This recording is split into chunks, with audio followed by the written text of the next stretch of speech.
Tonight on Cronkite News, the nation's top health official makes a trip to the Valley. We'll have details on Health Secretary Robert F. Kennedy Jr.'s push for new legislation that could impact Arizonans.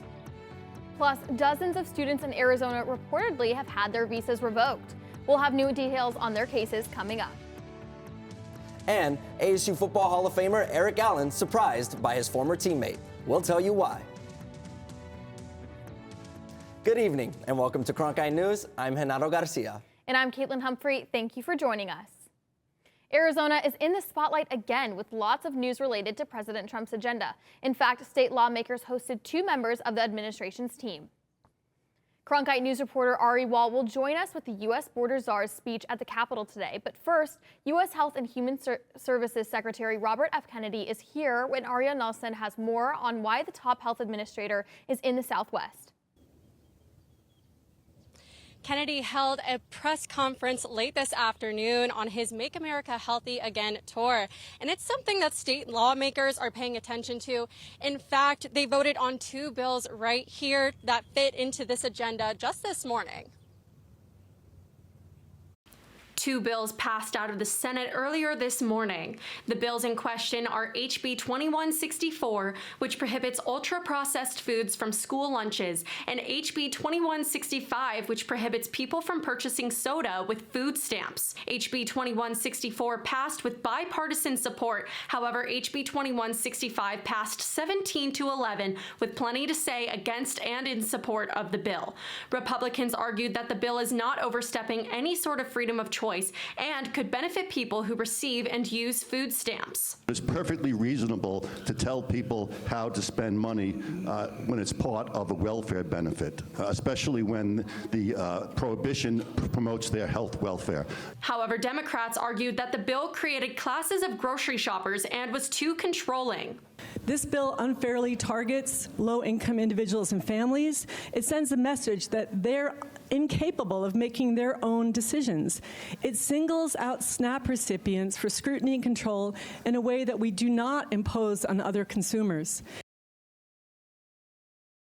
While Republicans are understandably very excited about Kennedy's visit, Democrats just held a press conference with Chris Mays and several other state senators to speak to the public about the threats that they believe that the Trump administration and Kennedy have on Arizona and its access to health care. At the Arizona State Capitol, Ariel Nelson, Cronkite News. Meanwhile, court records show the IRS is helping Homeland Security officials find immigrants to deport by sharing tax information.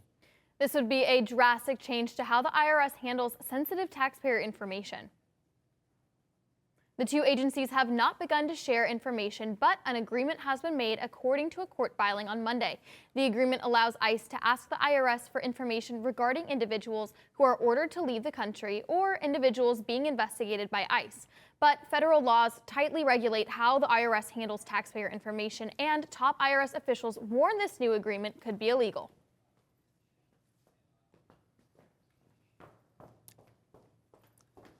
The topic of immigration came to floor at the House today, at the Capitol today, with another special guest speaking in Arizona.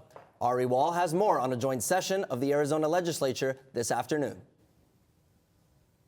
Yeah, that's right. U.S. Border Czar Tom Homan spoke today in front of members of the House of Representatives and senators about his 3 main goals, as outlined to him by President Donald Trump, to secure the southern border, carry out deportation efforts, and find missing children. Homan mentioned that border crossing numbers are down significantly. In February, the U.S. Border Patrol apprehended more than 8,300 individuals at the southwest border, a 71% decrease compared to January. He also warned that sanctuary cities will have more officers and collateral arrests, and vowed to find missing children. This administration right now in power is going to have, for the first time in history of this nation, have total operational control of our southern border. Under President Trump. It's going to happen. Earlier this week, protesters gathered outside of Homan's home in New York, and Homan said today during the joint session that the hatred doesn't bother him. In fact, it's what fires him up the most. At the Capitol, Ari Wall, Cronkite News.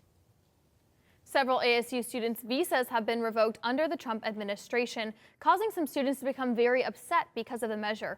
Cronkite News reporter Brandon Muth tells us the latest. As of today, at least 50 total ASU students have lost their visas.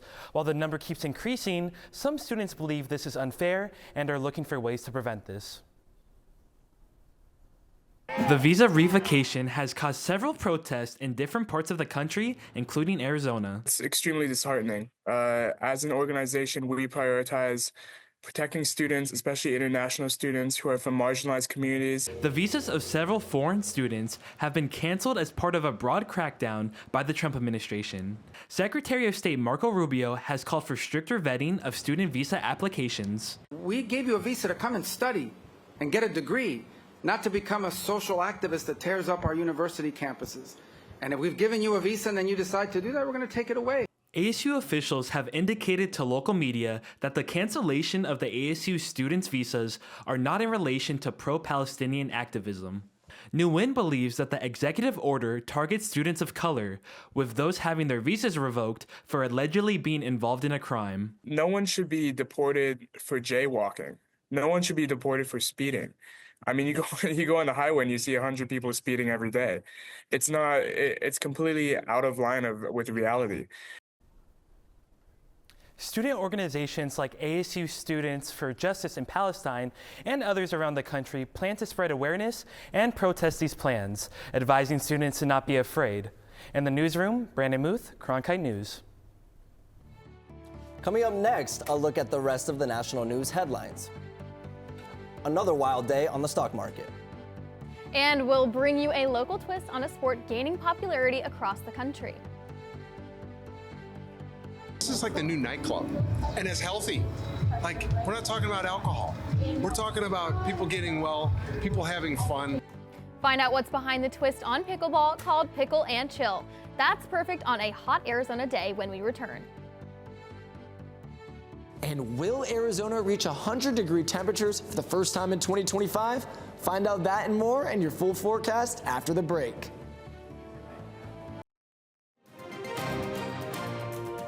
We do news right at Cronkite News, serving a community ethically, honestly, and truthfully. And we can provide a necessarily different angle, different voice for those people that really need it.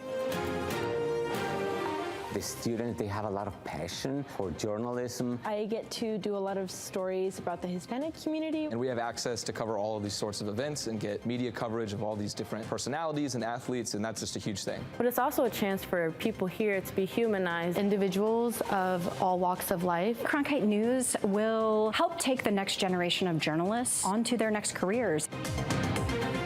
I am old enough to remember Walter Cronkite. We're putting a lot of pride on his name because we are practicing a lot of the things that he did. I think he'd be smiling from ear to ear. I. We are Cronkite.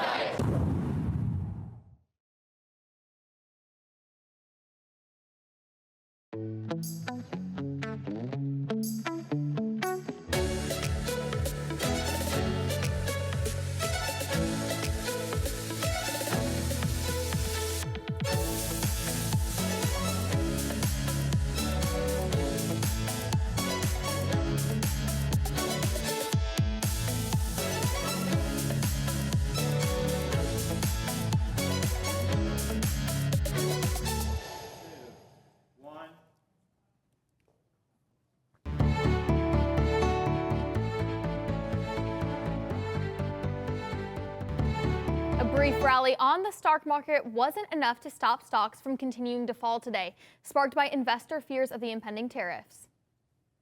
The Dow Jones is down over 300 points, with the S&P 500 and NASDAQ also declining. Hopes were high at the start of the trading day when Treasury Secretary Scott Bessent said the Trump administration was open to negotiations to reduce tariffs. But optimism quickly faded when Trade Representative Jamieson Greer said the president would not provide tariff exemptions for any individual company or products. The Supreme Court will allow President Trump to enact the Alien Enemies Act to quickly deport undocumented immigrants. The ruling throws out a U.S. District Judge's order. All three liberal justices and Justice Amy Coney Barrett dissented the decision, but President Trump applauded the decision, calling it, quote, a great day for justice in America. Several other Republicans, including Speaker Mike Johnson, celebrated the decision.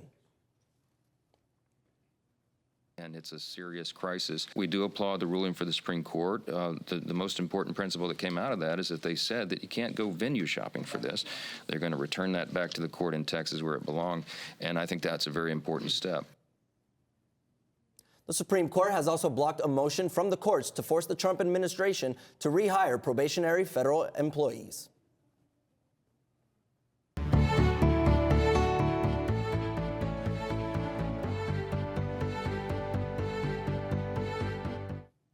Turning now to the weather. It's been a beautiful few days here in the Valley, but not for long. That's right, triple-digit temperatures are upon us. And Quentin Presley joins us now from the Cronkite Weather Center. Quentin, when can we expect our first 100-degree day of the year? Yes, Caitlin, that's the question everyone's been begging to know. And hopefully I can answer that right now. Per the National Weather Source, they made a graph that composes when Arizona seeks to see their first triple-digit day. And right now, tomorrow, it's a 5% chance that we hit 100, whereas it spikes up to 85% on Thursday. And Friday, ladies and gentlemen, it's imminent. Friday, we will see our first triple-digit day for 2025. But moving on with the rest of our forecast, let's take a look at the evening planner.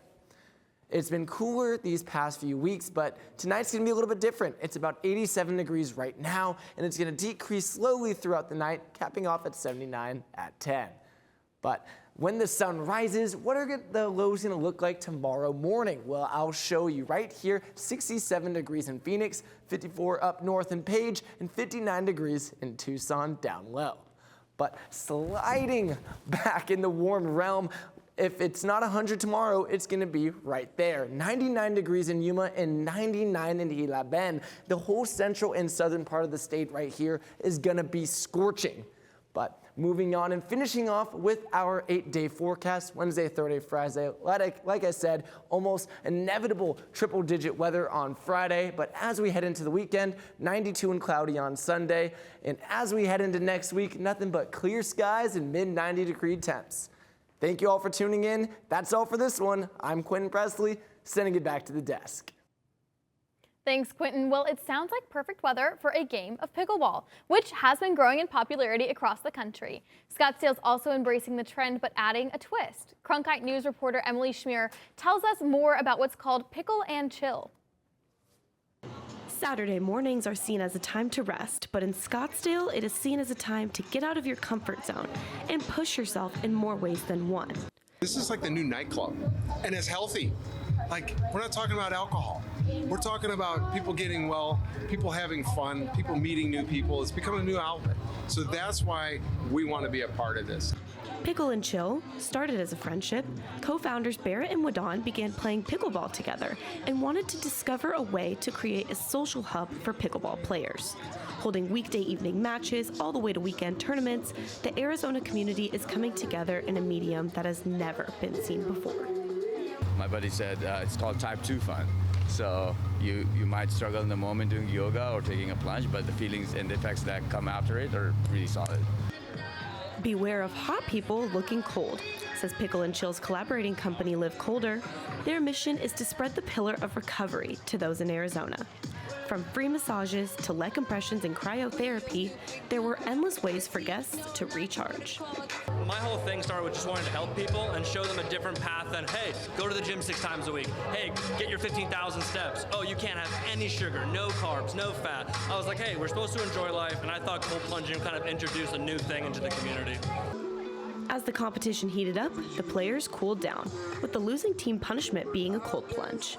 But with connection and competition, this movement is showcasing what it means to push yourself on and off the court. In Scottsdale, Emily Schmier, Cronkite News. If you'd like to play but you're worried about not having any experience, don't worry. Pickle and Chill has events planned every week for every skill level in every community. Coming up next, the Florida Gators are officially this year's NCAA men's basketball champions. That's right, Genaro, and Phoenix native and Florida's head coach Todd Golden is soaking it all in.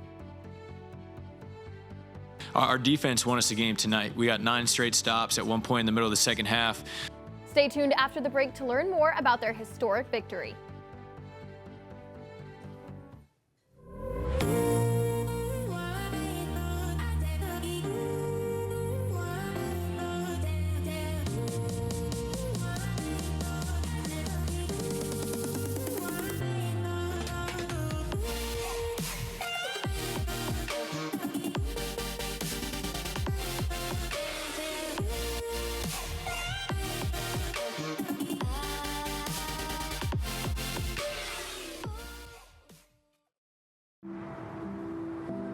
As a teacher, you just want to reach people. You want to make a difference. You want to help them. I have an opportunity to do something I never imagined I would be able to do. Go out and build the best biology class the world has ever seen. When you go into Dreamscape Learn, you put on a set of goggles and you can go anywhere. You can be anyone and do anything. The thing about Arizona State University is they're always thinking about what's next. We can create virtual reality experiences so that you can learn by exploring in a virtual world the way that scientists explore in the real world. And kids can feel that. All these emotions are what help the brain encode information. When I see a student come out of VR, the look on their face is nothing like I've ever seen when I finish a lecture. They look so happy to be there in that moment. You know that you've reached them. 3, 2, 1. Coming up on the cut. Coming up on the cut. Coming up on the cut. How students can build their broadcast journalism portfolio with opportunities to learn more about on-air reporting and studio production.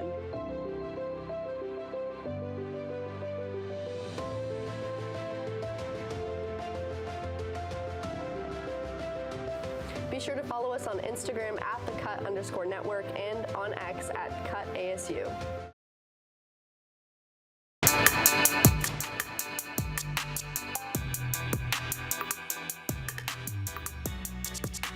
Welcome to the Cronkite Sports Report. I'm Max Williams. We start with last night when Phoenix native Todd Golden and the Florida Gators won the national championship in a thriller against the Houston Cougars. The Gators won 65-63 after Florida's defense stopped Emmanuel Sharp from getting a shot off 3 seconds before the buzzer. Heartbreaking for Houston. At one point in the second half, the Houston Cougars led Florida by 12 points. And with just 46 seconds left, Florida took the lead for the first time since the first half. Eventually, they took care of business defensively and secured a win. This is the Gators' third national title and its first since winning back-to-back in 2006 and 2007. And it's the first for Golden. Our defense won us the game tonight. We got 9 straight stops at one point in the middle of the second half. To your point, we held them scoreless the last 2:20. And Walter, great closeout, and Kondo, great hustle play to win the game. And that's what made this team special all year, is that we could win different ways, and we showed that again tonight.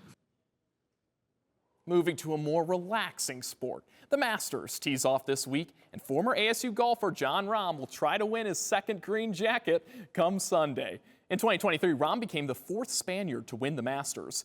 And this year, fellow countryman and current ASU player Josele Ballester begins his quest at Augusta. Rahm says the young Ballester has what it takes to succeed at the pro level. He's got all the athletic genes that he needs to succeed in the game, and a lot of talent. Very, very good player. At the end of the day, it becomes a game of, can you mentally handle it and can you take advantage of the opportunity when you receive it, right? He's got plenty of game, plenty of talent. Rahm, Ballester, and the rest of the field tee off on Thursday in Augusta. And Arizona State University has produced many talented athletes over the years. And on the gridiron, one of the most notable is former NFL cornerback Eric Allen. From his days as a standout Sun Devil to his now Hall of Fame NFL career, Allen's impact on the game is undeniable. Cronkite News reporter Jacob Seaver was in Tempe to meet the legend. It is a moment Eric Allen will remember for the rest of his life.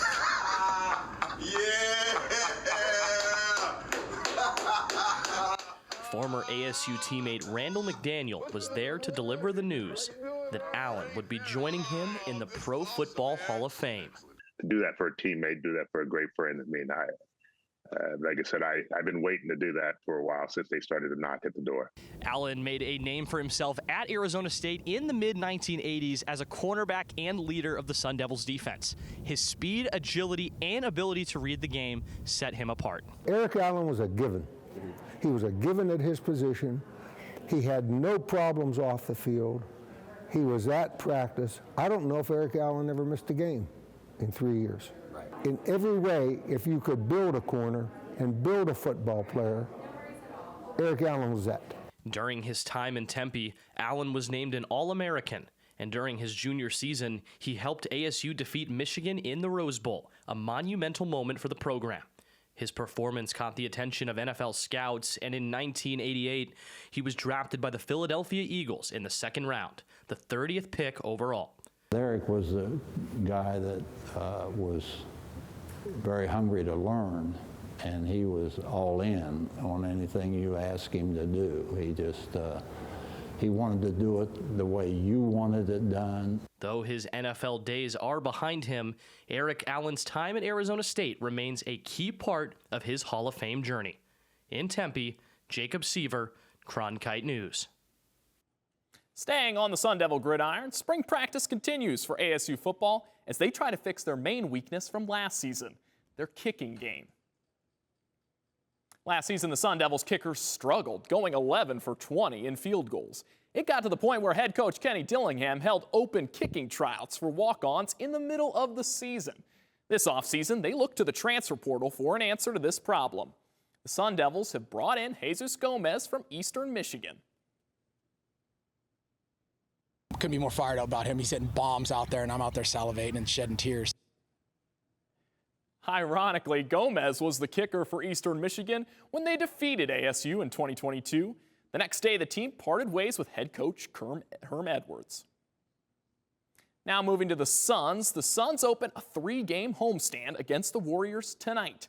But with 4 games left in the regular season, Phoenix will need to break out of its slump if they want to get a crack at the final play-in spot. The Suns are currently riding a 6-game losing streak. Phoenix currently sits 11th in the Western Conference and 2.5 games back of the Dallas Mavericks for the final play-in spot. With the regular season winding down, the Suns know the stakes are high and that every game is crucial from here on out. I'm going to say the same thing every time. It's nothing we can really talk about. We just have to go out there and compete and win these games, and we have a shot. So until there's no shot, then I don't think we just got to keep going after it. I think for us, we're in a position right now where if we win out, we put ourselves in a good spot. If we don't, we don't. So we just got to look at what we can do. The Suns are still without an injured Kevin Durant, and tip-off at PHX Arena is 7 p.m. tonight. Taking it to Chase Field, the Diamondbacks lost to the Orioles last night 5-1. This was the first of a 3-game series, with the team set to play tonight and tomorrow. And the D-backs offense struggled last night, only scoring 1 run, and they came into this game averaging over 5 runs a game. The D-backs pitching also struggled last night. Snakes pitcher Zach Gallen gave up 5 runs in less than 5 innings. He gave up a home run to Ryan O'Hearn in the top of the first, then 4 frames later gave up a 2-run RBI single to Ryan Mountcastle. Well, that's it for this edition of the Cronkite Sports Report. I'm Max Williams. Back to Genaro and Caitlin at the desk. Thanks, Max. Coming up next, the world heard the howl of the dire wolf for the first time in 10,000 years. When we come back, hear the howl of newly born dire wolf puppies. And find out how scientists are attempting to bring the extinct species back to life.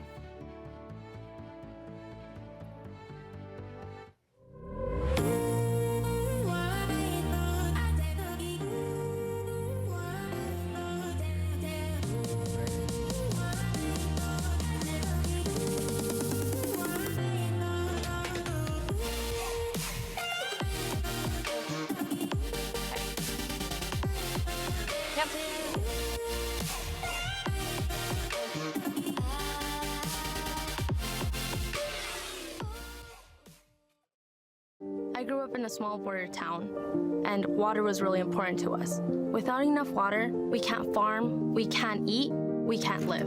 And the way we're doing it right now, straight up doesn't have a future. I went to ASU because this is a place where you solve problems. With vertical farming, we can grow the same amount of food with 95% less water than traditional farming. The work I'm doing at ASU is changing the way I look at the world. Innovation at the Walter Cronkite School is pushing the boundaries of traditional journalism. Storytelling has evolved over the years. This is part of that evolution. Students in the Innovation and Entrepreneurship Lab are using emerging technology to create scenes in augmented and virtual reality, coding playable games, and bringing the audience into the story. They're only limited by their imagination and their willingness to learn. Find out more at cronkite.asu.edu. A Dallas-based bioscience firm claims it has brought the extinct direwolf species back to life. Fans of the show Game of Thrones may recognize that species that went extinct over 10,000 years ago.